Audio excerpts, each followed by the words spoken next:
premier golf courses, from its pristine 18-hole course layout to its amazing pro shop. Jason Linhart and the staff at Ocala Golf offer everything that you need for your golf outing. That's the Ocala Golf Club. Experience country club style golf at municipal prices. You won't go wrong with the Ocala Golf Club. Call them for a tee time today, 352-401-6917. Hey, Matt, I know Sunrise Automotive does auto stuff, but I need some tires for my truck. Can you recommend someone? Yes, I can. We do that. No, I mean I need them installed and balanced and all that. Yep, we do that. Well, my son needed his windows tinted. Yep, we do that. I need my seat replaced. Yep, we do that too. I need a new roof line, and a new spoiler, and a new truck. We can even do that too. Okay, I get it. I suppose you can also do a radio show too. Well, as a matter of fact, join me, Matt Gibbs from Sunrise Automotive, every Tuesday at 10 for auto repair with personal care right here on The Source. Auto repair with personal care. We know what we're talking about. Matt Gibbs and the guys over at Sunrise Automotive will treat you right. We'll treat you right. That's exactly correct. The man said that all the folks at Sunrise Auto, Matt Gibbs and the crew there, will treat you right. They certainly will, and I can say that because they've treated me right. This is not just something. I've actually taken vehicles to Matt, and Matt's done me a solid. Actually helped me buy a vehicle. With the advice you gave me, I was able to negotiate a better price because of what is needed for repairs on the vehicle I bought. And that's something y'all do on a regular basis. If people want to bring in and get a diagnostic run, there's a set price for that. You'll help them out and tell them yay or nay on whether this is a solid vehicle or not a solid vehicle. Because you ain't got no skin in the game. No. We do it all the time, almost every day. Much better than Carfax. You're better than Carfax. Well, and to be honest with you, we use Carfax. Well, yeah. It's as far a part of the check. So I'm a Carfax shop. Right. So if you bring your car in to me, it's for an oil change. And this is good. This is a good service that we utilize for if you're going to resell or trade in your car on your next car purchase. So whenever you bring a car to us, that at 2:00 in the morning, Carfax comes in and takes all the stuff that we did that day, and they put it on their file. So now if you trade that car in, or you're selling that car, or someone runs Carfax on your VIN number, it's going to show that it got, and it's pretty explicit. It shows that we changed your oil, we adjusted your brakes, we rotated your tires. Wow, really? Yeah. And that's something that you have to be a Carfax Auto. I have to pay to be a part of that. Because I keep all my records. Every oil change I got to do. It'd be much easier if I just go to a place that was a Carfax place where they would keep it all for me. Well, in the cloud. And I keep every repair that we do. I keep. So I have companies. Like if you have a company, and let's say maybe you're not the best record keeper. Right. I have companies at the end of the year. Hey Matt, can you fax this over, or can you make us a printout of a history of everything that we did with you guys? And it's just literally a push of a button, and it spits it all out. Because that helps when you're selling the car, especially in private sales, person-to-person sales. It helps when you can say, look, I've maintained this car immaculate for the time I've owned it. Here's what I've done. Like, I can show people that I've had the front bearings changed in the Cadillac. Yep. I can show people that the radiator's been changed in the Cadillac. The water pump's been replaced. Serpentine belt's been replaced. The brakes have been redone with a lifetime warranty on them. That's right. I can show all of that. But that's because I keep it in a folder in the glove box. Right. And then Although I don't even know if the place that I use on a regular basis, because I've had an arrangement with him for years. I use Matt Gibbs. Don't get me wrong. I use Matt Gibbs for some stuff. But I have a place I've used for years. Yeah, and I do most of my repairs. And I don't even know if they're a Carfax place. Just ask them. I will. Next time I talk to them, I'm going to hey. Because if you're not, I'm moving all of it to Matt Gibbs. It's just we do a lot of stuff for used car dealers. Yeah. And we're even starting to do stuff for new car dealers. So by doing that's a huge benefit for them guys. How big a game changer was Carfax when it came on the scene? I don't think when it first came out, I don't think it was that big of a deal, but it's definitely morphed into a huge deal. Yeah, it's definitely changed the way we play the game anymore. And I'll tell you, but sometimes you can still get the system. I'll give you a prime example. In 1999, 2000, I was opening Mellow Mushroom here in Gainesville. And I had a big Chevrolet C5, the Blazer, the big old Blazer and everything. And I was driving back and forth to Georgia and everything. I said, this ain't going to work. So I had a buddy of mine that I knew had rebuilt, he had rebuilt a Nissan 240, not a 240Z, the Nissan 240X, which by the way, and he had the Sport Coupe, which by the way, there's not a better handling car than that. It was a 1994 or 95 240X. It was a good little sports car. And he had rebuilt it. What I mean he rebuilt it is he redid the whole thing because it had been part of the South Carolina flood. Okay. And so it went underwater. So when he redid it all, there was a salvage title on it. Because in South Carolina, you got to get a salvage title because this is a car that it had to be documented, had been flooded. So I buy it from him, and I got to change the title from South Carolina to Florida. So I take it to the DMV there in Gainesville, out on 13th, out by the highway patrol. And some little college girl was working there, and God love her, she did me a solid without realizing she did me a solid. Because when you get a salvage title, it's easy to see it's a salvage title. Across the title in numerous areas are the words salvage, salvage, salvage, salvage, salvage. Like in a ticker tape, almost like a stock market thing, all over this title. Somehow this girl missed that and gave me an actual clean bill of health title in the state of Florida for this salvage car, this flood salvage car. Now, I sold it to a friend of mine and told him, hey, even though this title says it's clean, my buddy rebuilt it. It was a salvage car and everything. I had the stones where I told him up front. Right. I know when he resold that car, he didn't tell anybody about that flood. Right. But that's one of the things that you can't do anymore because Carfax will get you. Okay, so now here's the flip side to that. So you can still, and there's always a way to game the system. Yeah. So here, like for instance, let's say the car you're in an accident. Now you don't go through an insurance company. See, in order for it to be reported to Carfax, it has to go through an insurance company. I take it to my buddy that owns ABC, and I pay for it out of my pocket. Now Carfax don't know anything about it. Right. So here's that's where we step into play. It's great putting it in and checking the history and look at, like I'm buying a car today. After the show, Right. me and my wife are heading to. And I did a Carfax on it. I did an auto check. A lot of the dealers use a thing called auto check, which is just like Carfax, but It's the dealership version. Right.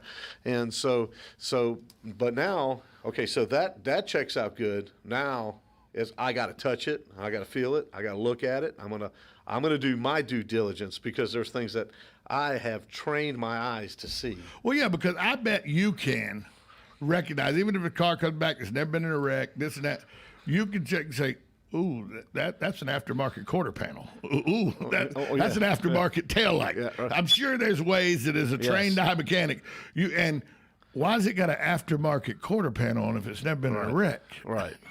Stuff like that. And that's stuff that you can see with a trained eye. Yes, and it might come out with, and this is no lie. I'm telling the honest God truth. This guy was buying a Honda Accord. Right. Okay, and it was like it was a brown car. It was a brown with light brown leather, and I'll never forget it. And this car came out, and it's a clean Carfax, clean auto check. Brown car with brown interior. Dark brown car with light brown interior. Nice looking car, nice chrome wheels. Right. It was a nice car. It was a clean car. Mileage was good. It was in the 40s. We lift this car up, Tom, and you can see where the car had been welded. The front half had been welded to the back half. It was two cars. It's two different cars that Put they made together. into one. And it all came. It was clean. Came back clean. And that would be two different VIN numbers, I would think. 'Cause two different cars. No, you just use the VIN number that's in the front. On the front, on the motor. Yeah. So How many places do they put the VIN number nowadays? They pretty much put VIN numbers all over the place, and that's for these guys that do stealing and stripping, Right, and, of course. and stuff like that. Because that's a multi-billion-dollar industry. You ain't lying. Chop shops are a multi-billion-dollar industry. Yes, sir. And not only that, I found out recently, I was talking to some police that I'm friends with, that this area where we live in Central Florida, hotbed for stealing of Toyota Camrys, Honda Accords, believe it or not, Honda CRVs, and a lot of the Hyundai products, but they don't chop them. They take them as quick as they can, put them in containers in Miami, and they're gone and sold as cars in South America, Central America, Africa, Europe, and it's pure profit. Nobody paid for that car. There was actually a little ring going on right here in Ocala. That was okay. So they were buying these trucks, and they were like just a cab and chassis. Right. So it was just a cab, no chassis. I mean, a cab and chassis. It was no bed on it. Right, no bed. And they were literally taking it right after the cab ended. They were cutting the frames in half. So you Right. got a front half and a back half. So this is 8884. 8884. A is the front half. B is the back half. Right. And then they were sending them to a place in Jamaica that was turning around selling them to a place in Cuba. Putting them together. And then and they were sold as car parts. Oh, And then when they get to wherever their destination is, they just weld the two halves back together. and ready to go. And they got a truck. Good morning. You're on with Matt Gibbs. Good morning, guys. Hey, you. Say, Matt, I was talking to my brother-in-law over the weekend. He's up in Milwaukee, Wisconsin, and in the conversation, he was saying there's been a rash of thievery with automobiles. Over about 500 of them have been stolen. They're catalytic converters. What would be the value of a converter like that? Is there a precious metal in that, or are they just expensive, or what? Okay, so I had myself a little Hyundai Tucson, 2009 Hyundai Tucson, that I bought personally that I was going to use to fix up and sell. And I go to work the other day, this was last week, and I start up my Hyundai Tucson that I just got done all working on and had it all cleaned up. And it's just as loud as it could be. And someone stole the catalytic converter off of it in my parking lot. Oh my gosh! Well, what is a big deal for resale for these people that steal them to resell them, or is there some kind of a precious metal in there, or what? Well, I'm not 100% sure on the aftermarket catalytic converters, but I do know because a factory catalytic converter could be like $800, Right. and I could get that same catalytic converter aftermarket for $250 or $300. Right. Right. So something's got to be different between $800 and $300. But I do know that a lot of catalytic converters use palladium. Right. So palladium is probably one of the most expensive precious let's see. metals. What's the value of palladium? We'll see what Google says. Here's information from JM Bullion. Yeah, palladium an ounce right now is $2,773 an ounce. So that's probably why the converters are being stolen. Yeah. And we have guys. He was saying to me that converter can be removed less than 10 minutes. Oh, 10 minutes, like 10 seconds, buddy. They use a Sawzall and just cut them off and go. They're part of the exhaust system. They just cut them off and go. They just cut it off with a Sawzall and go. Remember back in the day when you Well, I used hope to... we don't have that problem down here. Thanks for the call, Hugh. Remember back in the day when your O2 sensor light would come on, and that just meant it was time to take a mop stick and jam it through the catalytic converter. So you could once they took away inspections in Florida, that just meant now you just took the mop handle and jammed it through the catalytic converter and busted it out so that the O2 sensor light would go off. We did all You kinds. never did that. No, But you heard that it was done. Well, what we did was, you would get a test pipe and take out the converter, put in a test pipe, just to make sure that now the car runs. Well, the car runs a lot better now. Yeah. And then the people never come back. I don't know what happened to them. Never come back. They just never come. That's what we used to do crazy stuff. Another thing that people steal a lot of because they're expensive is airbags. Yeah. And I didn't realize the importance of airbags, not only in people stealing them because they're very expensive to replace, but I found from friends of mine in the insurance industry that almost every time airbags are deployed, the vehicle's totaled. And it's not because the vehicle needs to be totaled because it's so much damage, it's that The cost. and the liability of putting in new airbags that didn't come, they're not factory airbags, and the liability that because they're aftermarket airbags, they may malfunction or something. The insurance doesn't want that liability. So they just totaled the car because now you got side airbags, you got front airbags, you got rear airbags. I mean, a friend of mine got in a wreck with her Honda Accord, a 2019 Honda Accord. It had airbags. It looked like curtains hanging. It has curtains. I mean, that's what it looked like. Yep. And so her Honda Accord, it was a $30,000 vehicle. It had front end damage that literally you needed to replace the front clip and the radiator probably was all that needed to be replaced. Didn't pop the tires, nothing. And they totaled it. Totaled it. Yeah. Because replacing the airbags, they don't want to face the liability of aftermarket airbags. And they're having such an issue with airbags, and it's all the manufacturers. Yeah. All of them. They're having so many recalls. They're having so many issues.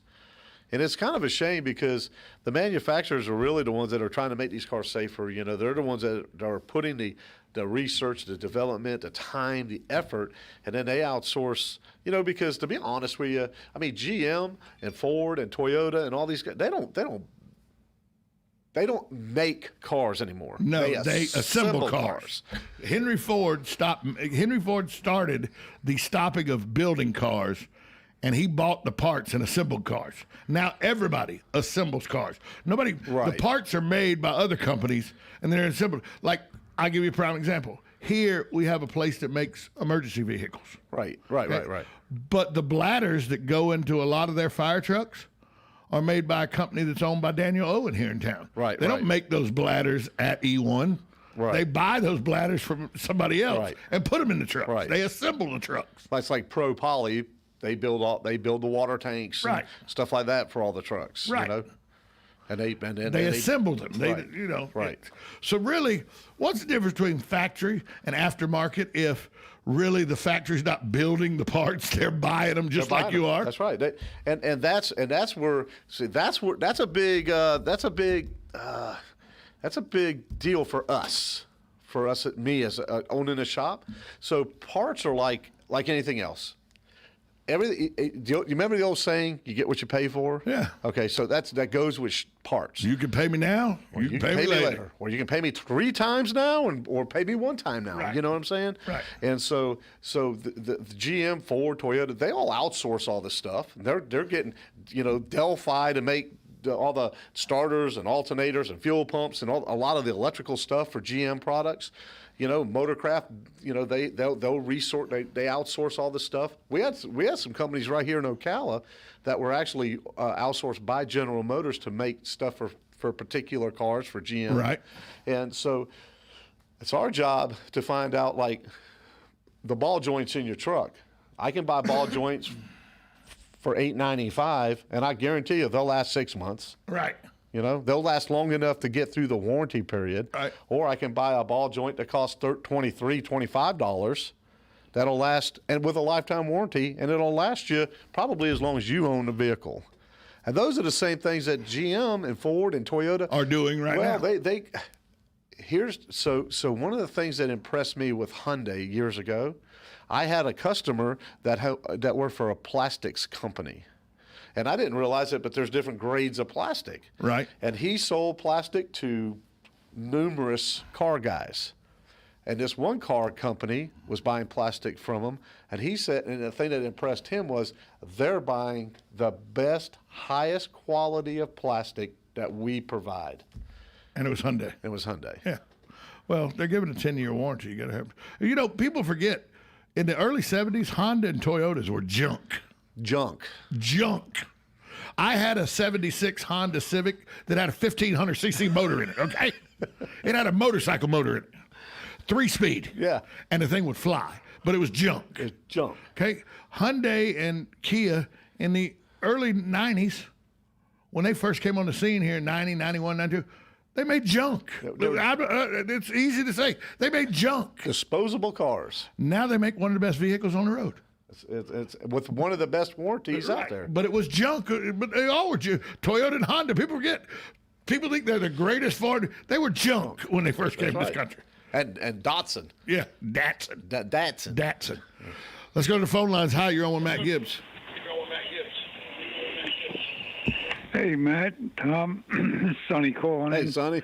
I was in the news earlier, actually last week, about the Tesla car that crashed. Took the fire department 4 hours and 30,000 gallons of water to put the fire out. Because the Tesla batteries And they kept said it was catching the back on battery fire. that was burning. Yeah. I don't know. These cars, well, everybody, thinks they're so great. They got their problems just like a regular automobile. And the other thing, talking about battery-operated cars, and I think it was 1899 or 1904, somewhere around there, New York had more battery-operated cars than they had horses and wagons and carriages, because the horses and the wagon took too much space up. So people were buying electric cars just to tool around in Manhattan. And it's really quite a little piece of history there that's I find interesting anyway, because they didn't tell you how they kept them charged up, because a lot of places didn't have electric lights. Right, right. So anyway, It's kind of, yeah, it is. Thanks for the call, Sonny. Let's go back out to the phone. Well, somebody they were right there, and then they hung up. They were calling in. I was going to answer, and then they hung up. But Sonny brings up a good point. Every GM says they're going to full electric by 2035. Ford is now on board with going electric by 2037. Nissan and Toyota said they'll probably be fully electric by 2033. That brings up a good point. This Tesla, this self-driving Tesla, that Tesla now says it wasn't in self-driving mode. I don't know why anybody would run behind it. Elon Musk was quick to say, we looked at the black box and it wasn't in self-driving mode. It's not our fault. Okay. But this battery was like one of those candles you get when you're a 10-year-old, your parents want to aggravate you. You blow it out, and it keeps coming back on. This battery, for 4.5 hours, they fought this battery with water, foam, all kind of things before they finally were able to extinguish it. Are we going to see more and more issues that we just can't know about because we don't have enough information about electric cars yet? Are we going to continue to see more and more issues like this? Well, I believe history always repeats itself. So yes, I mean, I think that is part of how we learn, right? What about was it not Tom Edison, the one that created the light bulb? Yes. Did he not say it wasn't that I failed 23,000 times? Yeah. You know what I'm saying? Exactly. Well, yeah. I mean, there were some cars that were made, even when they knew how to make cars. Exactly. That could kill you, and it was all over money. I was watching Modern Marvels the other day. An $11 fix per car would have stopped a Pinto from being a firebomb. $11. Ford literally looked at what it would take, how many people that they had an algorithm, how many people would die through this, and the lawsuits they'd have to face, or what it would take to spend the $11 to fix every Pinto. They thought it was about $190 million to fix every Pinto at the time. The lawsuit probability they faced was somewhere around $30 million. So they decided to go with the $30 million. Instead of fixing it, people died in Pintos. And Ford knew that would happen. But knew, well, if we face those lawsuits, it's only going to be about $30 million. If we fix every Pinto, it's going to be $190 million. We're going to go with a $30 million option. Ford, I remember that scandal really when it happened in the late 70s. Pintos were rocket, they were fuel bombs. I was a kid. Yeah. And I remember when all that was going on. The first one I ever seen blow up, I was 12 years old. We were at the Pecan Park Raceway, and somebody was driving it in an enduro race. It was a 72 or 73 Pinto, an enduro race, and it got rear-ended. And it blew up. Guy got out, luckily. He had a fire suit on and everything. But the Pinto, all of a sudden, there was just a big fireball. Because it got rear-ended in an enduro race. Saw a Gremlin do that once, too, in an enduro race, burst into fire. Remember those cars, the Gremlins? Yeah. They were ugly things. Didn't they have like 304s in them or something? And a Pacer? Yeah. A Gremlin with a 304, that was a bad little car. Yeah, it was. I think that's the motor it had in it, wasn't it? It was a 304. I'm not really I think. Wow. Gremlins. And the AMC Pacer. The AMC Pacers. Just big window car. Big window car. Hey, Matt, where can people find You you? can give me a call at 352-81. Oh, let me give you my shop number. Yeah. 352-690-1993, or you can reach me at 1800 Northwest 10th Street right here in Ocala. Matt Gibbs, Sunrise Auto. Auto repair with personal care with Sunrise Auto. See you not next week, probably, but the week Yes, after. yes, sir. Yes, sir. We'll be right back after this timeout. WOCA The Source.